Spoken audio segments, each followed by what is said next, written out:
नमस्कार साथियों, मैं मनीष भारती संस्कृति आईएएस प्लेटफॉर्म पर आप सभी का स्वागत करता हूं। साथियों, जैसा कि हम सभी जानते हैं कि पिछले कुछ समय से ईरान, इजराइल और अमेरिका युद्ध में उलझा हुआ है और इसका परिणाम पूरे दुनिया पर पड़ता हुआ दिख रहा है। खास करके अगर देखा जाए तो इस परिणाम के फलस्वरूप आप देखेंगे ईरान ने क्या किया है, जो स्टेट ऑफ हॉर्मूज है उसे पूरी तरह से ब्लॉक कर दिया। यानी कि आप कह सकते हैं कि जहां से ऑयल गैस मिलना चाहिए था, जिस रूट से पास होना चाहिए था, वो चौक पॉइंट पूरी तरह से ईरान के द्वारा बंद कर दिया गया। अब जैसे ही ये चौक पॉइंट बंद हुआ है तो हम सभी जान रहे हैं कि भारत जैसे देश के लिए ऊर्जा संकट उत्पन्न हो गया है। भारत जैसा देश जो अपनी ऊर्जा जरूरत के लिए तकरीबन कह सकते हैं कि मोर देन 85 टू 90% क्या है, निर्भर है दूसरे देशों पर, चाहे वो अमेरिका हो, रसिया हो या गल्फ के देश की बात कर सकते हैं, ईरान भी उसमें से एक है। लेकिन जब स्टेट ऑफ हॉर्मूज ब्लॉक है, वहां से सिर्फ आ नहीं सकता है, तो जाहिर सी बात है कि हम तक जो है गैस या ऑयल पहुंचेगा नहीं और परेशानी का सबब हमारे लिए बना हुआ है। रसोई गैस की कितनी किल्लत देश में हुई है, ये हम सब इससे रूबरू हैं। और इसका पूरा प्रभाव केवल यहां तक ही नहीं है, विभिन्न जो मल्टीनेशनल कंपनीज हैं वह भी इसके चपेट में आते जा रहे हैं। पूरी दुनिया से आप देख रहे होंगे कि बहुत सारे जो है एम्प्लॉय हटाए जा रहे हैं और इसका सबसे ज्यादा महत्वपूर्ण जो असर पड़ा है वो बहुत सारे जो ट्रांजिट रूट है वो पूरी तरह से कट हो गया है, वो पूरी तरह से बंद हो गया है। यानी कि आप कह सकते हैं कि जिस तरह से परिवहन व्यवस्था होना चाहिए था वैश्विक स्तर पर, वो नहीं हो पा रहा है। लेकिन इन तमाम चीजों के बीच में एक देश है पाकिस्तान, जिसने यहां पर लाभ लेने की कोशिश की है। पाकिस्तान आप जानते हैं इससे पहले भी अमेरिका और ईरान के बीच मध्यस्थता करने की कोशिश किया, हालांकि वो असफल रहा, फिर भी बातचीत उस बात को लेकर के जारी है। लेकिन फिलहाल जो पाकिस्तान ने काम किया है वो निश्चित तौर पर अगर सफल रहता है तो पाकिस्तान की अर्थव्यवस्था के लिए बेहतर तो होगा ही, पाकिस्तान की कूटनीतिक रणनीति भी यहाँ पर काम करती हुई नजर आएगी। और फिर यह देखना होगा कि दक्षिण एशिया में पाकिस्तान क्या बात है, जो सोच रहा है कि वह एक तरह से आप कह सकते हैं इकोनॉमी हब बनकर के उभरे, वह कितना सफल हो पाता है। खास करके जो उसका चीन के साथ सीपेक प्रोजेक्ट था और उसमें जो ग्वादर पोर्ट है उसकी संभावनाएं फिर बढ़ने की बात की जा रही है, ईरान के साथ रिश्ते बेहतर करने की बात की जा रही है। और इस तमाम चीजों में भारत का अपना क्या रोल है, भारत कहां खड़ा होता है। और पाकिस्तान ईरान के संबंध ऐसा नहीं है कि अच्छे हैं, 36 के आंकड़ा है दोनों के बीच, खास करके बलूचिस्तान प्रांत का जो सीमा साझा करता है वहां को लेकर के अभी मैं चर्चा करूंगा विस्तार से। अब इन दोनों के अगर रिश्ते बेहतर होते हैं तो भारत पर इसका क्या प्रभाव पड़ेगा और दक्षिण एशिया की जो पूरी रणनीति है उस पर क्या प्रभाव पड़ेगा, इसको समझने की कोशिश करेंगे।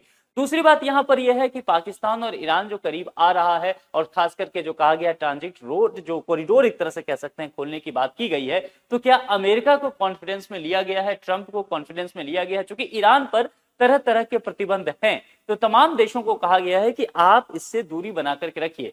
उदाहरण के स्वरूप आप देखेंगे चाबहार पोर्ट, जो भारत समर्थित पोर्ट रहा ईरान में, जहां से हम ये कोशिश कर रहे थे कि अफगानिस्तान और फिर आगे चल करके जो C5 कंट्री हैं सेंट्रल एशिया के, वहां तक जो लैंड लॉक कंट्री है वहां तक हम पहुंच सके। लेकिन तमाम प्रतिबंधों के कारण भारत को चाबहार पोर्ट से अपना कदम पीछे खींचना पड़ा।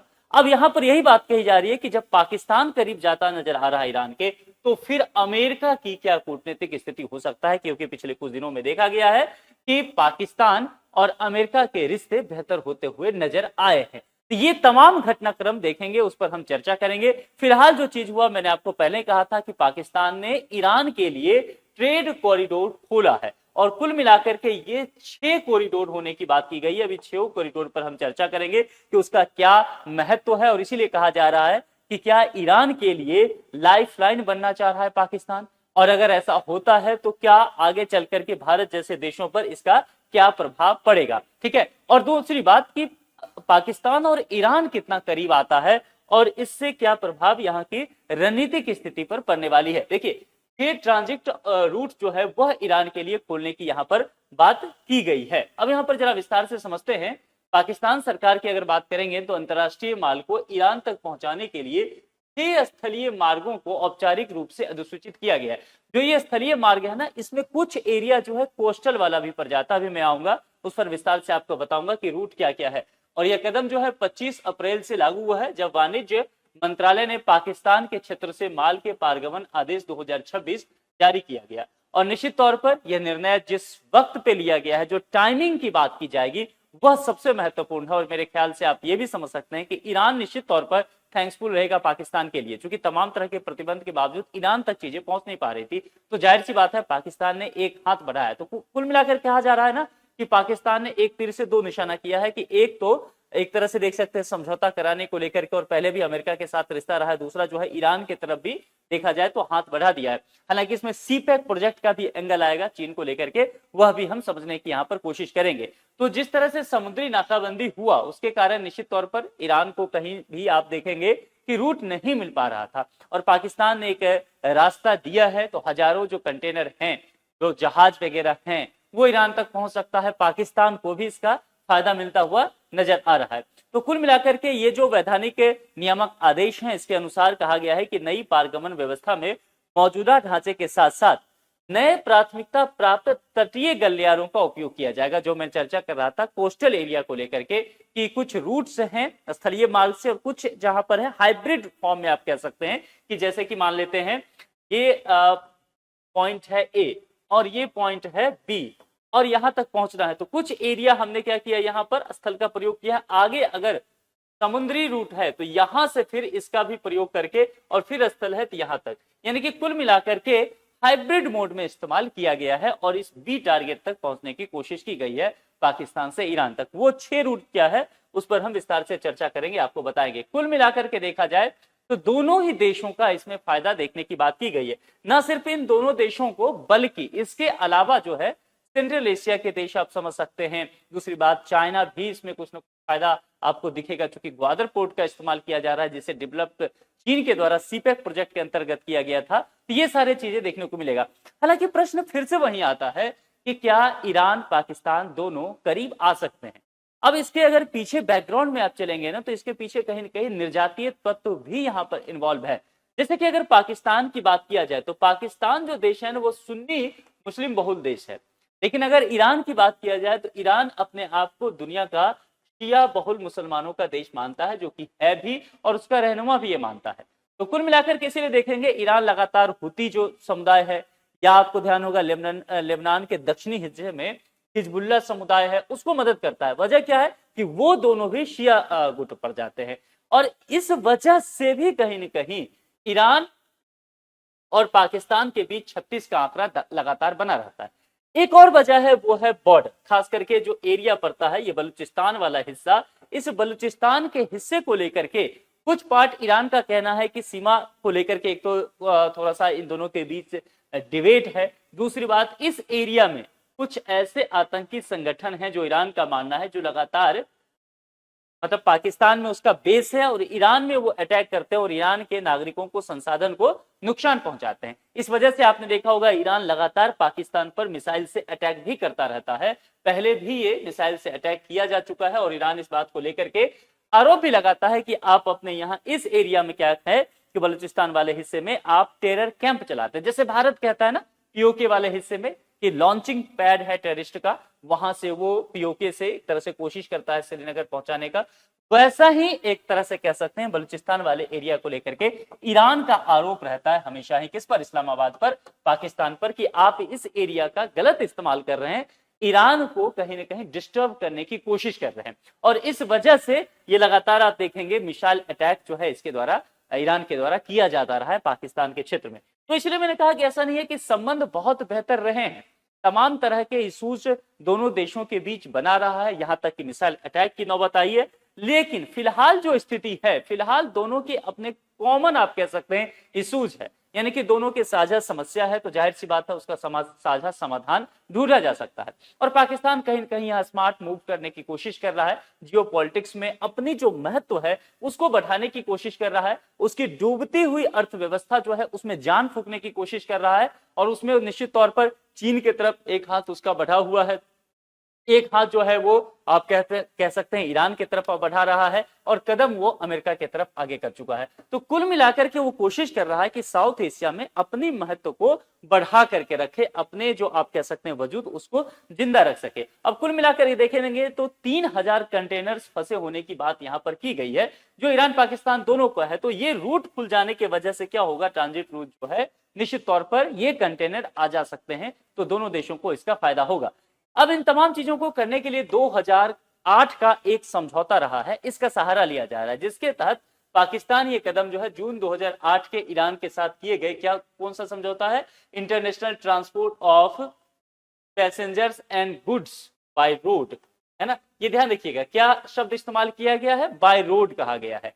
तो कुल मिलाकर के यहां पर जो है, और पैसेंजर्स एंड गुड्स की बात यहां पर की गई है। तो इसी समझौते के तहत यह कदम उठाया गया है। और इसका उद्देश्य क्या है, उद्देश्य इस समझौते का उस वक्त भी 2008 में रखा गया था कि जब भी ऐसा कोई इमरजेंसी लाइक सिचुएशन आता है तो क्षेत्रीय व्यापार को जारी रखना होगा। और हो क्या रहा है कि इस एरिया में जो पोर्ट्स हैं, जैसे कराची का पोर्ट है, ग्वादर है, इस पर बहुत ज्यादा बोझ बढ़ जा रहा है। और जब युद्ध जैसी सिचुएशन हो तो निश्चित तौर पर, जैसे अभी हॉर्मोज को पूरी तरह से ब्लॉक कर दिया ईरान ने, तो ऐसे कंडीशन में जो पोर्ट्स होते हैं उस पर दबाव और ज्यादा बढ़ जाता है। तो जाहिर सी बात है, जैसे मैंने दिखाया कि 3000 कंटेनर्स फंसे हुए हैं, आवाजाही नहीं हो पा रहा है, व्यापार पूरी तरह से ठप हो गया है। तो दोनों देशों को, अर्थव्यवस्था के दोनों देशों की अर्थव्यवस्था को नुकसान हो रहा है। तो इसमें एक स्मार्ट मूव था ये 2008 का समझौता, कि अगर ऐसा कभी कंडीशन आता है तो हम रीजनल ट्रेड को आगे रखने के लिए क्या करेंगे कि क्षेत्रीय व्यापार को आगे रखने के लिए हम स्थल मार्ग का प्रयोग कर सकते हैं, हम इस तरह के रूट्स का इस्तेमाल कर सकते हैं, ताकि बंदरगाहों पर ज्यादा लोड ना पड़े और मालजाल की जो आवाजाही है वो कहीं न कहीं बरकरार रह सके, दोनों देशों के व्यापार को इसका ज्यादा नुकसान झेलना ना पड़े। ये समझौता 2008 में था। उसी बात को अभी ध्यान में पाकिस्तान ने लाया, इसलिए मैंने कहा कि इसके टाइमिंग बहुत महत्वपूर्ण है। पाकिस्तान के द्वारा इस समझौते का जो इस्तेमाल किया गया है, और वो बेहतर कहीं न कहीं स्थिति में पाकिस्तान को खड़ा करता है। तो कुल मिलाकर के यही समझौता का इस्तेमाल करते हुए ट्रांजिट जो है वो third country goods to Iran through its territory. अब देखिए, ट्रांजिट रूट्स का तात्पर्य यहां पर समझिए, एक मैप से मैं आपको बताने की कोशिश करता हूं ताकि आप चीजों को बेहतर ढंग से समझ पाए। अब जैसे कि पाकिस्तान आना है कोई भी गुड्स, ठीक है, या ईरान जाना है, तो इस दोनों के बीच अगर डायरेक्ट नहीं भी आ पा रहा है तो ऐसा कर सकते हैं कि ईरान जो है ग्वादर पोर्ट के जरिए अपने सामान को यहां से लेकर के, संभव है कि हम जैसे कि तुर्कमेनिस्तान भेजना है या उज्बेकिस्तान भेजना है, तजाकिस्तान भेजना है, तो तीसरे देश का इस्तेमाल कर सकते हैं। या तीसरे देश जैसे उज्बेकिस्तान का कोई प्रोडक्ट है वो पाकिस्तान आना है तो वो ईरान भेज दे, और ईरान से फिर संभव है कि ग्वादर पोर्ट आ सकता है या कराची पोर्ट आ सकता है, यानी कि पाकिस्तान तक उसकी पहुंच हो सकती है।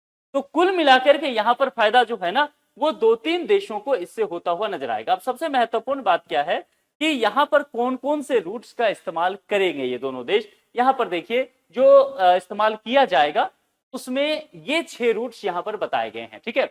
ग्वादर टू गब्त कहा गया है, कराची पोर्ट, कासिम टू गब्त। इसमें मुख्य बात जो है ध्यान रखना है, 2 पोर्ट की चर्चा की जाएगी आपको इसके अंतर्गत। एक तो है ग्वादर। अब ये ग्वादर पोर्ट आप जानते हैं ना, ये सी पैक का हिस्सा है, ठीक है। चाइना के द्वारा इसको डेवलप किया गया और ये यहां से सीधे जो सिंजियांग प्रांत तक जाएगा, चीन तक। तो उस रूट का इस्तेमाल करके चीन ये चाहता था कि अरब सागर से उसके जो माल आएंगे जहाज के थ्रू, वो सीधा ये साउथ चाइना सी और ये सब घूमते हुए ना पहुंचे, चूंकि समुद्र के रास्ते में अपनी बहुत तरह की समस्याएं हैं, वक्त भी बहुत लगेगा चीन तक पहुंचने में, पूरा साउथ चाइना सी, इंडियन ओशियन सब कवर करके उसको जाना पड़ेगा। इससे बेहतर है कि अरब सागर से अगर जो भी उसके सामान आए तो ग्वादर में एक पोर्ट डेवलप कर दिया जाए, वहां से क्या हो कि पाकिस्तान उतरे और बाय रोड जो बलूचिस्तान, सिंध होते हुए, पंजाब प्रांत होते हुए पाकिस्तान के, और जो आपका पीओके वाला हिस्सा है उससे सीधे चाइना तक पहुंच जाए। इसी बात को लेकर के भारत का विरोध रहा, चूंकि सी पैक में क्या होता है ना, पीओके का कुछ हिस्सा आता है, और इस बात को लेकर के भारत विरोध करता रहा है कि पीओके से, चूंकि ये विवादित क्षेत्र है, यहां से आप कोई भी कंस्ट्रक्शन का कार्य नहीं कर सकते। हालांकि वो विवाद निश्चित तौर पे ना पाकिस्तान मान रहा है ना चीन, और वहां पर रूट्स जो है वो बढ़ाया गया आगे। तो एक तो ग्वादर वाला वही ध्यान रखिएगा। दूसरा जो है यहाँ पर कराची पोर्ट आपको नजर आएगा, क्योंकि मैंने आपको पहले ही बताया था ये जो 6 ट्रांजिट रूट का इस्तेमाल किया गया है ओपन करने की बात, ये हाइब्रिड मोड है कुछ, ठीक है। कुछ तो सीधे जो है स्थल से स्थल है, और कुछ क्या है कोस्टल एरिया भी उसमें शामिल किया गया है। तो ग्वादर तो गब्द यहाँ पर देखेंगे, इसके अलावा कराची पोर्ट, कासिम टू गब्द की बात किया जाएगा तो इसमें कोस्टल हाईवेज का इस्तेमाल किया गया वाया लयारी। लयारी याद है ना, ये धुरंधर फिल्म आपने देखा है, धुरंधर में रहमान डकैत कहाँ का शहंशाह रहता है, राजा रहता है, लयारी।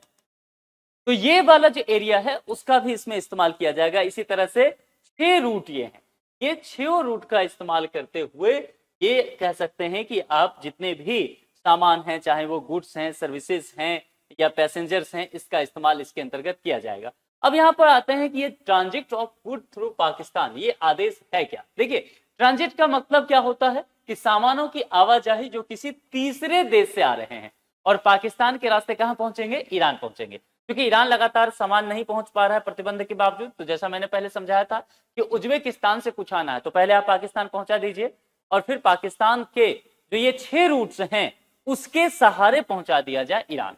तो ये बात यहां पर ट्रांजिट को लेकर के बात की गई है, यानी कि पाकिस्तान का इलाका किस लिए इस्तेमाल किया जाएगा? केवल कॉरिडोर के रूप में इस्तेमाल किया जाएगा कि उस कॉरिडोर का इस्तेमाल करते हुए पाकिस्तान जो है सामान को ईरान तक पहुंचा देगा। अब निश्चित तौर पर उसको शुल्क लेगा वो। अगर कॉरिडोर का मान लीजिए आप ही का घर कहीं पर पड़ता हो, है ना, और किन्हीं को रास्ता चाहिए, उनका घर पीछे पड़ता हो, तो आप ना कुछ उससे शुल्क तो लेंगे। तो यहाँ पर निश्चित तौर पर पाकिस्तान को यह भी फायदा होने वाला है, यह भी समझने की बात है। अब यहाँ पर जरा इस मैप पर पहुंचते हैं। पाकिस्तान ने जो यहाँ पर जो कॉरिडोर ओपन कर रहा है, इससे क्या क्या उसको फायदा हो सकता है, क्यों इंपॉर्टेंट है? सबसे पहली बात, जो गुड्स को लेकर के कहा जा रहा है, तो ग्वादर, ईरान और सेंट्रल एशिया तक उसकी पहुंच, जो C5 कंट्रीज की बात कर रहा हूं मैं आपसे, कजाकिस्तान, उज्बेकिस्तान, तुर्कमेनिस्तान, ये सारे जो 5 देश हैं वहां पर C5 कंट्रीज जिसे कहते हैं, वहां तक सीधे पहुंच हो जाएगी। इसके अलावा दोनों देशों के बीच और इस पूरे एरिया के बीच देखा जाए तो कनेक्टिविटी निश्चित तौर पर बढ़ेगा, जिससे व्यापार बेहतर होगा और यहाँ इस एरिया का इकोनॉमी कहीं न कहीं स्टेबल हो पाएगा। इसके अलावा जो सबसे महत्वपूर्ण बात है, जो चर्चा हम बात पर कह रहे हैं, वो है CPEC, है ना, क्योंकि ग्वादर इसमें इन्वॉल्व है और CPEC को ये और भी मजबूती देगा, ट्रेड में कह सकते हैं विविधता इसमें लाएगा। तो निश्चित तौर पर चाइना का एंगल भी इसमें कहीं ना कहीं आपको मजबूती से देखने को मिलेगा। इसके अलावा यहाँ पर देखेंगे जो स्ट्रेटेजिक इंपॉर्टेंस है वो सबसे महत्वपूर्ण है और उसके अंतर्गत अगर देखेंगे तो दोनों का डिप्लोमेटिक एंगेजमेंट बढ़ेगा इन दोनों देशों का। जैसा कि मैंने आपको पहले बताया कि दोनों देशों के बीच सीमा रेखा को लेकर के और निर्यातीय मुद्दे को लेकर के हमेशा ही तनातनी का माहौल रहता है। तो यहाँ पर जो डिप्लोमेटिक एंगेजमेंट है वो दोनों का इंप्रूव होता हुआ दिखेगा। इसके अलावा जो इकोनॉमिक इंटीग्रेशन है, एकीकरण दोनों देशों के बीच जो व्यापार को लेकर के, वह भी कहीं न कहीं बेहतर होता हुआ दिखेगा। और CPEC की वजह से मैंने कहा कि सामरिक दृष्टिकोण से भी ये महत्वपूर्ण होगा।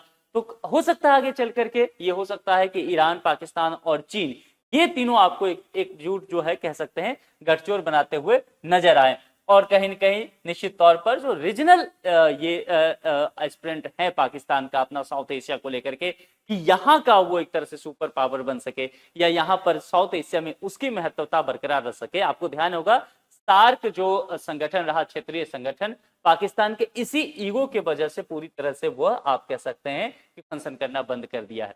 तो कुल मिलाकर के देखेंगे तो ये कम से कम महत्वपूर्ण एक जरिया हो सकता है पाकिस्तान को वैश्विक स्तर पर अपना पांव पसारने का। इसके अलावा यह भी हो सकता है कि आगे चल करके ब्रिक्स जैसे संगठन में पाकिस्तान की दावेदारी हो सकती है, क्योंकि ब्रिक्स में पहले से भी अगर आप देखेंगे तो चाइना तो है ही और ब्रिक्स में ईरान की भी एंट्री हो गई है। और अगर पाकिस्तान एक तरह से आप कह सकते हैं कि ईरान और चाइना और बीच में तीनों एक साथ हो जाते हैं, तो ये दोनों देश समर्थन कर सकते हैं कि आप ब्रिक्स का भी हिस्सा बनिए। तो निश्चित तौर पर पाकिस्तान का महत्व कहीं न कहीं इन तमाम चीजों की वजह से बढ़ता हुआ नजर आएगा।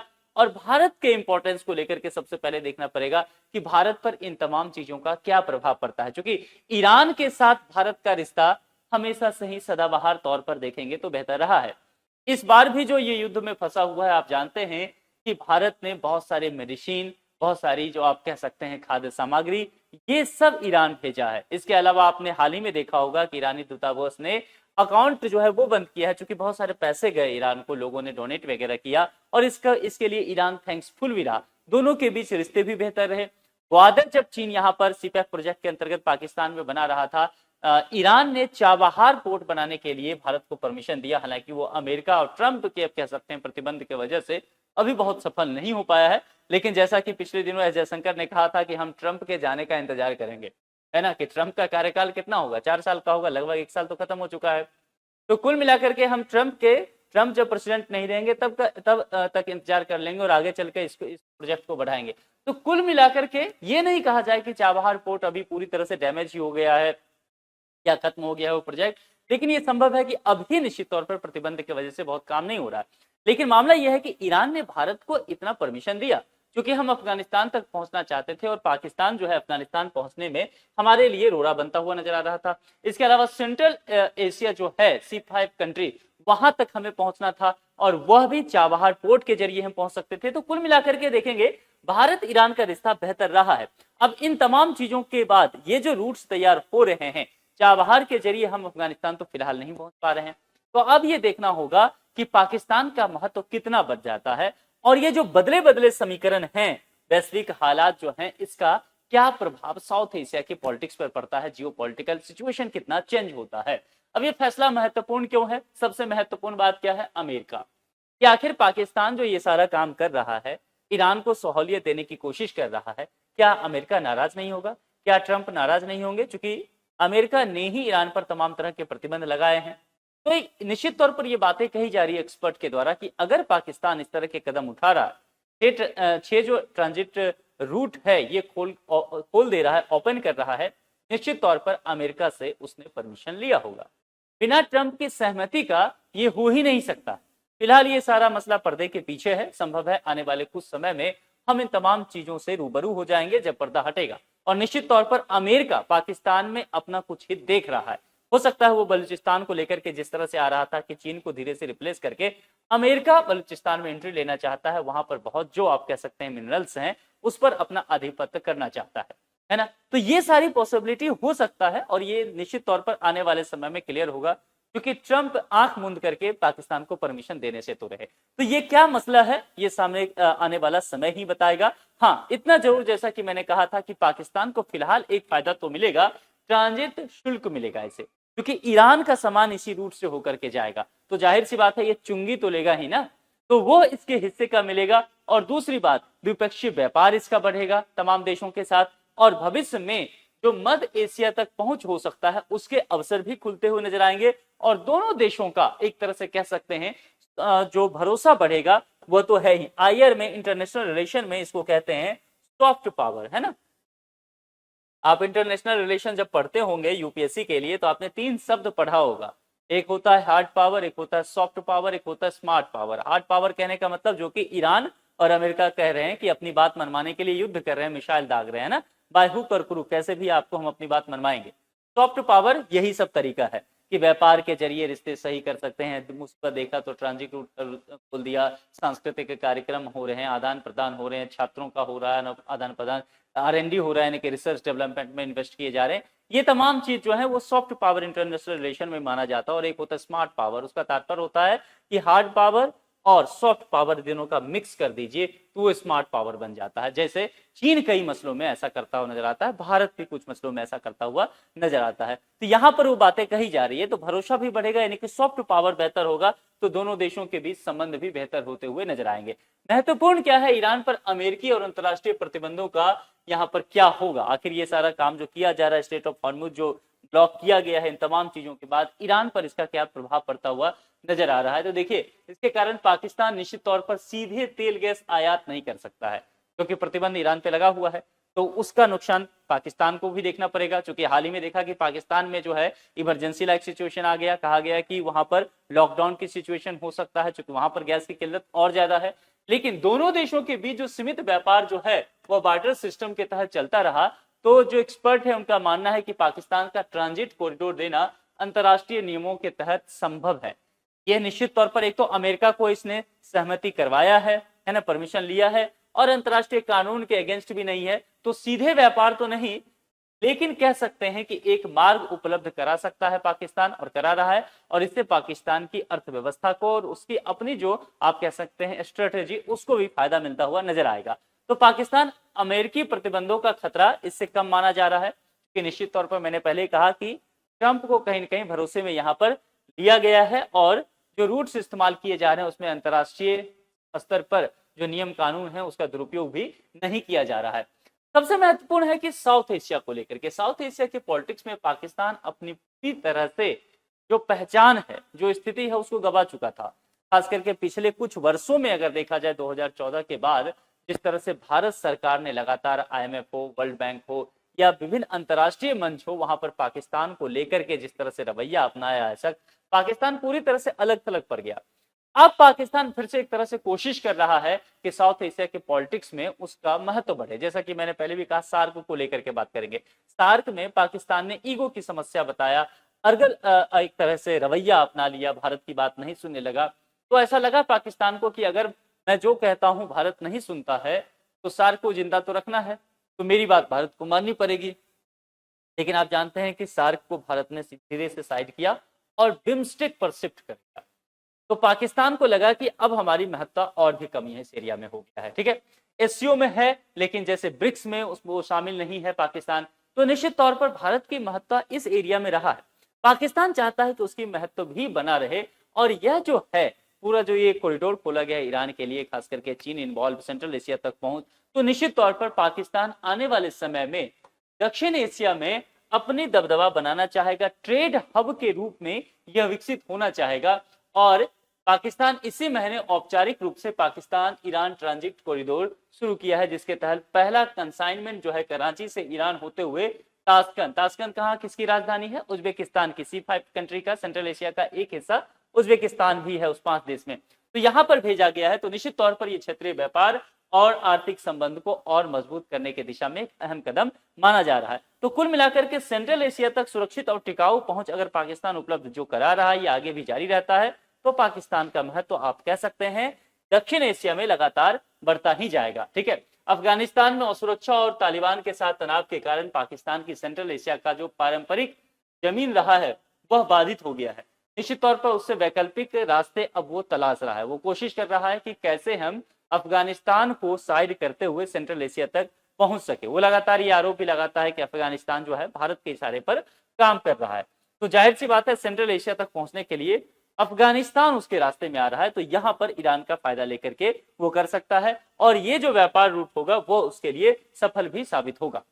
अब यहां पर सबसे महत्वपूर्ण बात है कि भारत के लिए इसमें क्या है, क्या भारत यहां पर सेंट्रल एशिया में अपनी स्थिति को कमजोर होता हुआ पा रहा है, या क्या भारत इस पूरे कंडीशन में, ये जो वैश्विक हालात बने हुए हैं उसमें उसकी कमजोर स्थिति हुई है। क्योंकि पिछले कुछ दिनों में आपने देखा कि किस तरह से पाकिस्तान, और ट्रंप ने खुद कहा कि पाकिस्तान के कहने पे हमने सीज फायर किया। हालांकि ये सब कहने की बातें हैं, लेकिन फिर भी आधिकारिक रूप पे तो यही बातें हैं। पाकिस्तान में समझौता कराने की बातें की गई, पीठ थपथपाया पाकिस्तान ने अपना, यहाँ तक कि शहबाज शरीफ के लिए नोबेल प्राइज की मांग कर दी गई।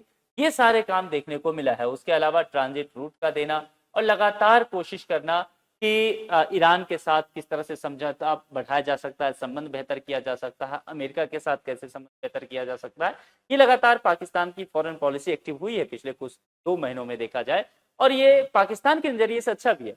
लेकिन भारत क्या खोता हुआ कुछ नजर आ रहा है? निश्चित तौर पर ऐसा नहीं है, क्योंकि अगर देखेंगे तो भारत का ईरान के साथ संबंध सदाबहार रहा है, दोनों ही काफी पुराने मित्र रहे हैं। पिछले कुछ दिनों में आप देखेंगे भारत का चीन के साथ अच्छा संबंध होता हुआ नजर आया, खास करके ब्रिक्स मीटिंग को देखा जाए, एससीओ की मीटिंग को देखा जाए। जैसे अभी ट्रंप ने भारत को नरक का द्वार बताया, तो चीनी दूतावास ने इसका ठीक से जवाब दिया। आपने देखा होगा कि चीनी दूतावास ने कहा कि आप अरबों रुपया खर्च करते हैं युद्ध करने के लिए, लोगों की जिंदगी बर्बाद करने के लिए, और हम जैसे देश मतलब अमेरिका, वो इंडिया और चाइना खुद को भी इंक्लूड किया। यानी कि ट्रंप ने इंडिया के लिए कहा, लेकिन चाइना ने खुद के दिल पे लिया उस चीज को, और इंडिया की तरफ से जवाब दिया कि हम जैसे देश जो हैं अरबों रुपया खर्च करते हैं अपने नागरिकों के जीवन को बेहतर करने के लिए। ये जवाब चीनी दूतावास की तरफ से दिया गया है, भारत सरकार की तरफ से नहीं, ट्रंप को गया है। तो सोच सकते हैं, तो निश्चित तौर पर स्मार्ट मूव तो इंडिया भी कर रहा है। निश्चित तौर पर सभी देश अपनी फॉरेन पॉलिसी को अपने हिसाब से बढ़ाते हुए नजर आ रहे हैं। वैश्विक परिदृश्य बदल रहा है, दुनिया बदल रही है, तो सभी अपने अपने तरह से नए आयाम, नए दिशा ढूंढने की कोशिश कर रहे हैं, और निश्चित तौर पर इसमें बुरा भी नहीं है। कल को निश्चित तौर पर ईरान के साथ संबंध पाकिस्तान का बेहतर होता है, तो एक संभावना के रूप में यह देखा जा सकता है कि भारत का भी देखा जाए तो पाकिस्तान के साथ संबंध बेहतर हो सकता है। भारत भी उस रूट का इस्तेमाल कर सकता है ईरान तक पहुंचने के लिए, सेंट्रल एशिया तक पहुंचने के लिए, चूंकि चाबहार पोर्ट हमारा प्रोजेक्ट जो है प्रतिबंध की वजह से अधर में पड़ गया है, तो हमें भी तो C5 तक पहुंचना है, सेंट्रल एशिया तक पहुंचना है, तो वो रूट हम भी इस्तेमाल कर सकते हैं। पाकिस्तान शुल्क लेगा तो ले सकता है, उसमें क्या दिक्कत है। तो कुल मिलाकर के देखा जाए तो परिदृश्य बदल रहा है, दुनिया बदल रही है, उथल पुथल मचा हुआ है, नए नए संबंध बन रहे हैं, पुराने संबंधों को फिर से टटोला जा रहा है। ये सब जो हमारे व्यवहारिक जीवन में होता है वही फिलहाल जो है जियोपॉलिटिक्स में चल रहा है।